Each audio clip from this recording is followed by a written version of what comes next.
आदमी ने बस अपने हाथ में पकड़ी हुई चिराग को पोंछा ही था कि अगले ही पल चिराग के मुंह से एक तेज पीली रेत का गुब्बार निकल पड़ा, जो पल भर में ही एक डरावने दानव का रूप ले चुका था। ये देख सब लोग घबराकर भागने लगे। एक समुद्री डाकू शोर सुनकर देखने आया, लेकिन उसे दानव ने तुरंत गला दबोच लिया और सीधे उसे दूर पश्चिमोत्तर की ओर फेंक दिया। खतरा महसूस करते ही ताकतवर कैदी ने झटके में अपनी बेड़ियां तोड़ दी और दानव पर टूट पड़ा। फिर उसने अपनी टेढ़ी तलवार से दानव पर ताबड़तोड़ वार किए, लेकिन आखिरकार वह भी दानव की एक अदृश्य चाल का शिकार हो गया और एक झापड़ में दूर जा गिरा। अब वह खूंखार दानव के सामने था।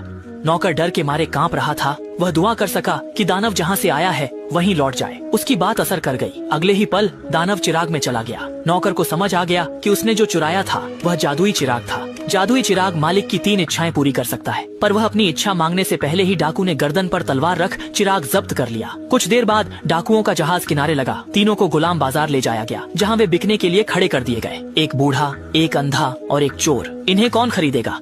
लेकिन अजीब बात यह थी कि एक अमीर आदमी, जो शायद थोड़ा बेवकूफ और बहुत पैसे वाला था, उसने एक ही बार में उन तीनों को खरीद लिया। पर उस अमीर ने उन्हें कभी गुलाम नहीं रखा, बल्कि अपने रेगिस्तानी महल में रहने को बुलाया। वहाँ उन्हें बढ़िया खाना पीना मिला और कई यांत्रिक कछुए बारी बारी से व्यंजन परोसते रहे, जिसे देख तीनों हैरान रह गए। असल में वह अमीर एक जीनियस आविष्कारक था, जिसने तकनीक से अपार धन कमाया था और हजारों साल की उम्र भी हासिल कर ली थी। वह गुलामों को खरीदता ही इसलिए था ताकि उन्हें आजादी दिला सके। वाकई वह एक नेक इंसान था। इसके बाद अमीर ने तीनों को अपनी प्रयोगशाला में ले जाकर गर्व से अपनी आविष्कृत नीली पानी दिखाई, तो सुंदरता की दीवानी चुड़ैल जल भुन गई। जब अमीर को पता चला कि कियांग की आंखों की रोशनी चली गई है, तो उसने एक अजीब सा हेडबैंड निकाला और कियांग के सिर पर पहना दिया। एक चमत्कारी घटना घटी। कियांग की आंखों के सामने एक ऑप्टिकल लेंस आ गया। खुशी से कियांग ने अमीर को कसकर गले लगा लिया, पर अगले पल उसकी हंसी गायब हो गई, क्योंकि अमीर ने जादुई चिराग निकाल ली। तीनों डरकर उसे खतरे की चेतावनी देने लगे, पर अमीर ने शांति से चिराग को साफ करना शुरू कर दिया।